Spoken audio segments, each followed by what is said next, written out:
एक ही 24 साल का लड़का जो सेठ के यहाँ पर नौकरी करता था, उसके माँ बाप इस दुनिया में नहीं थे। जिंदगी बड़ी परेशानी में चल रही थी। वो जाता था, रोजाना पैसे कमा करके घर आता था, खाना बनाता था, खाता था, सो जाता था। एक दिन उसने देखा कि एक बूढ़ा फकीर अपनी पीठ पर 3 ठेले लेके एक शहर से दूसरे शहर की ओर जा रहा था। वह काफी बूढ़े भी थे और काफी देर से वह यूं ही सफर कर रहे थे और आखिरकार कुछ दूर और सफर करने के बाद वह चलते चलते थक कर एक पेड़ के नीचे बैठ गए। तभी उनकी नजर एक नौजवान युवक पर पड़ी जो उसी रास्ते से जा रहा था और वह भी उसी दिशा में जा रहा था जिस दिशा में उन बूढ़े फकीर को जाना था। तभी वह लड़का उन बूढ़े फकीर के पास से होकर गुजरा। इस पर वह फकीर उस लड़के से कहते हैं, सुनो बेटा, क्या तुम मेरी थोड़ी सी मदद कर सकते हो? ये ठेला बहुत भारी है और मैं बूढ़ा हो चुका हूँ। मैं ज्यादा समय तक इनका बोझ नहीं उठा सकता और मैं बहुत थक भी चुका हूँ। तो क्यों ना तुम मेरे एक ठेले को ले लो और मुझे उस दूसरे गांव तक पहुंचा दो। इसके बदले में मैं तुम्हें 3 स्वर्ण मुद्राएं दूंगा। वह लड़का उन फकीर की सारी बातें सुनता है और उन फकीर से कहता है, कोई बात नहीं बाबा, मैं आपकी मदद करने के लिए तैयार हूँ। कहिए आपको कहाँ जाना है? ऐसा कहकर उस लड़के ने उन फकीर का एक ठेला उठा लिया और अपने कंधे पर ले लिया। तभी उस जवान लड़के को यह एहसास हुआ कि यह ठेला तो सचमुच बहुत भारी है। वह लड़का और फकीर दोनों रास्ते में आगे की ओर बढ़ चले। कुछ दूर आगे चलने के बाद देखते ही देखते वह गांव खत्म होने लगा और अब एक सुनसान रास्ता आगे की ओर जा रहा था। वे दोनों अपने मार्ग में मस्त होकर आगे की ओर बढ़ रहे थे। जब भीड़ से पूरी तरह से अलग हो गए तो वह लड़का उन फकीर से कहता है, बाबा, इस ठेले में आखिर ऐसा क्या रखा है जो ये ठेला इतनी वजन है? इस पर वह फकीर आदमी उस लड़के को जवाब देते हुए कहते हैं, कुछ नहीं बेटा, बस इसमें तांबे के कुछ सिक्के भरे हुए हैं, इसी कारण ये ठेले में बहुत वजन है। उन फकीर की यह बात सुनकर वह लड़का मन ही मन सोचने लगा, लगता है ये बाबा जरूर कोई व्यापारी है, तभी तो इतने सारे तांबे के सिक्के लेकर चल रहे हैं। और फिर तभी उसके मन में एक ख्याल आया कि मुझे क्या करना है। मुझे तो खाली यह ठेला दूसरे गांव तक पहुंचा है, बस इतना ही। जैसे ही उसके मन में यह ख्याल आया, उसने तांबे के सिक्कों का वह ख्याल मन से निकाल दिया और अपनी धुन में मस्त होकर वह आगे की ओर चलने लगा। चलते चलते कुछ और समय बीता और वे दोनों एक नदी के किनारे जा पहुंचे। वह लड़का हट्टा कट्टा था और काफी चुस्त और तंदुरुस्त भी था, इसलिए वह बिना सोचे समझे उस नदी में उतर जाता है, किंतु वह फकीर अब भी किनारे पर ही खड़े थे। इस पर वह लड़का उन फकीर से कहता है, क्या हुआ बाबा, चलिए आइए, हमें यह नदी पार करनी होगी, तभी तो हम उस गांव तक पहुंच पाएंगे। इस पर वह फकीर उस लड़के से कहते हैं, मैं जानता हूं बेटा कि हमें यह नदी पार करनी ही होगी, लेकिन जैसा कि तुम जानते हो मैं अब बूढ़ा हो चुका हूं और 2-2 ठेले लेकर मैं यह नदी पार नहीं कर सकता। कहीं मेरा पांव फिसल गया तो क्या होगा? क्या तुम मेरी एक और गठरी ले सकते हो? मैं तुम्हें इसके बदले भी 3 स्वर्ण मुद्राएं दूंगा। इस पर वह लड़का मुस्कुराते हुए उन फकीर से कहता है, बाबा, आप मुझे शर्मिंदा कर रहे हैं। यदि आप मुझे स्वर्ण मुद्राएं ना भी दें तो भी मैं आपका कार्य अवश्य करूंगा। मैं आपको उस दूसरे गांव तक जरूर पहुंचाऊंगा। इस पर वो फकीर मुस्कुराते हुए उस लड़के से कहते हैं, बेटा, तुम तो बड़े ही भले इंसान लगते हो। इतना कहकर उन्होंने वह दूसरी गठरी भी उस लड़के को थमा दी। उस लड़के ने जब वह दूसरी गठरी अपने कंधे पर रखी तो वह गठरी भी उसे बहुत ज्यादा भारी लगी, लेकिन उसने वहां पर कुछ नहीं कहा। जैसे तैसे उन दोनों ने नदी पार की। नदी पार करने के बाद बातों बातों में ही उस लड़के ने उन फकीर से कहा, बाबा, आखिर इस दूसरी गठरी में क्या है? ये गठरी भी बहुत वजन है। इस पर वह फकीर उस लड़के को जवाब देते हुए कहते हैं, बेटा, इसमें चांदी के सिक्के हैं, इसी कारण यह गठरी भी बहुत वजन है।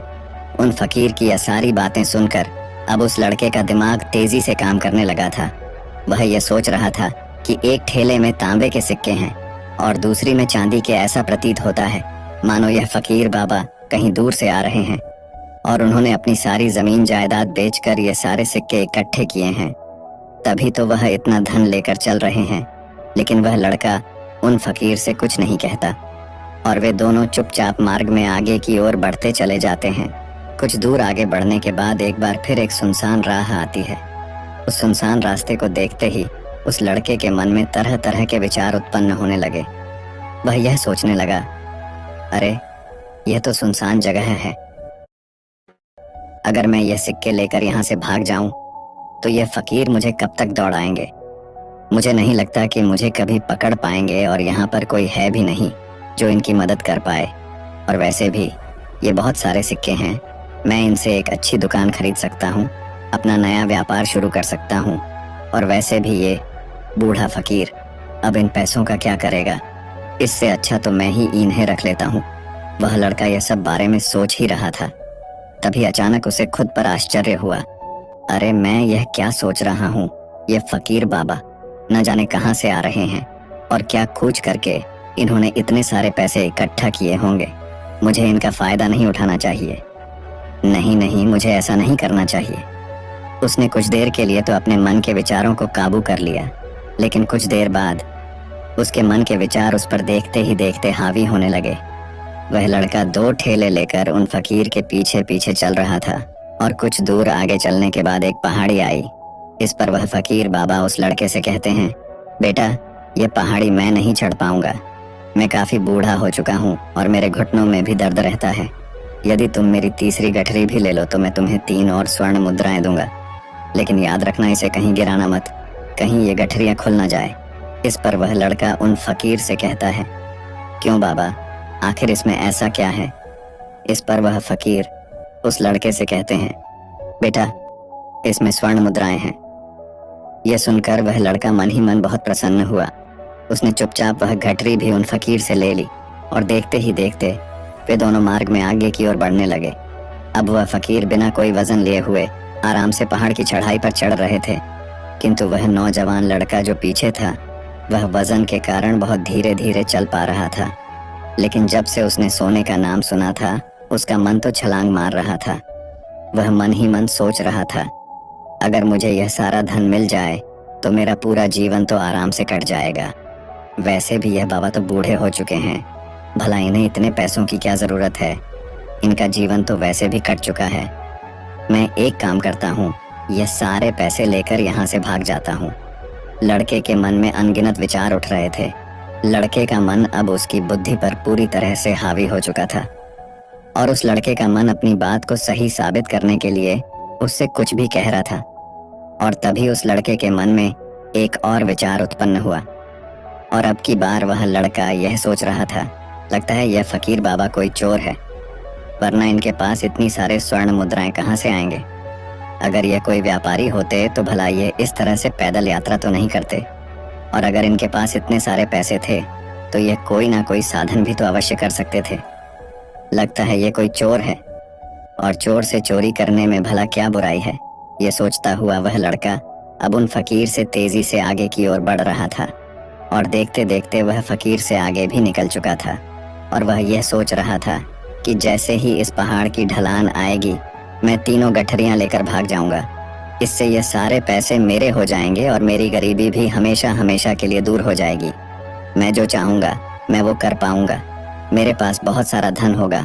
और देखते देखते वह दोनों पहाड़ की चोटी पर पहुंच गए और अब ढलान का रास्ता शुरू होने वाला था।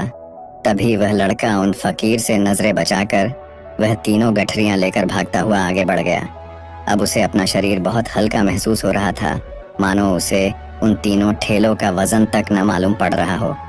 काफी दूर दौड़ते दौड़ते किसी तरह से वह अपने आप को बचते बचाते अपने घर पहुंचा। उसके खुशी का कोई ठिकाना नहीं था। उसने सोचा, क्यों ना मैं जल्दी जल्दी इन गठरियां में से वो सारे पैसे निकाल लूं।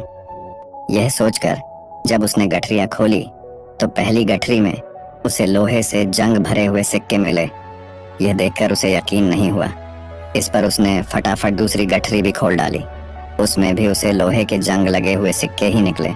यह सब देखकर वह लड़का बड़ा हैरान था। आखिर यह सब क्या हो रहा है? उन फकीर ने तो मुझसे और ही कुछ कहा था।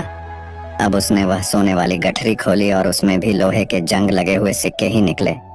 यह देखकर वो लड़का बड़ा क्रोधित हुआ। उसने सोचा, उन फकीर ने मुझसे झूठ क्यों कहा? उन्होंने मुझसे ऐसा क्यों कहा कि एक में तांबे के सिक्के हैं, एक में चांदी के और तीसरे में स्वर्ण मुद्राएं हैं। वह यह सब सोच ही रहा था कि तभी उसकी नजर उस थैले में पड़े एक पत्र पर पड़ी। उसने वह पत्र उठाया और उस पत्र में लिखा था, यह पूरा नाटक ईमानदार व्यक्ति की खोज करने के लिए रचा गया है और मैं इस राज्य का राजा हूँ। मेरी कोई संतान नहीं और इसीलिए मैंने यह षड्यंत्र रचा है ताकि मैं अपने राज्य में किसी एक ऐसे ईमानदार व्यक्ति की खोज कर सकूं जो मेरे बाद इस राज्य का राजा बन सके और इस राज्य भार को संभाल सके। और इस राज्य का भार वही संभाल सकता है जो पूरी तरह से ईमानदार हो, जिसके मन में किसी प्रकार का कोई लालच ना हो। इतना पढ़ते ही वह लड़का जोर जोर से चिल्लाने लगा। वह सर पकड़कर बैठ गया। वो यह जानता था कि यदि वह अपने मन के विचारों पर काबू कर लेता तो उसका जीवन संवर सकता है, लेकिन वह अपने मन के विचारों पर काबू नहीं कर पाया। दोस्तों, महात्मा बुद्ध कहते हैं कि मन ही सब कुछ है। आप जो सोचते हैं वही बनते हैं। इसलिए आपका सबसे बड़ा दुश्मन भी आपको उतना नुकसान नहीं पहुंचा सकता जितना कि आपके मन के यह अनियंत्रित विचार पहुंचा सकते हैं। महात्मा बुद्ध कहते हैं, अपने भीतर ध्यान से देखो। हमारे भीतर जो विचार चल रहे हैं वही विचार शब्द बनते हैं और शब्द कर्म के रूप में प्रकट होते हैं।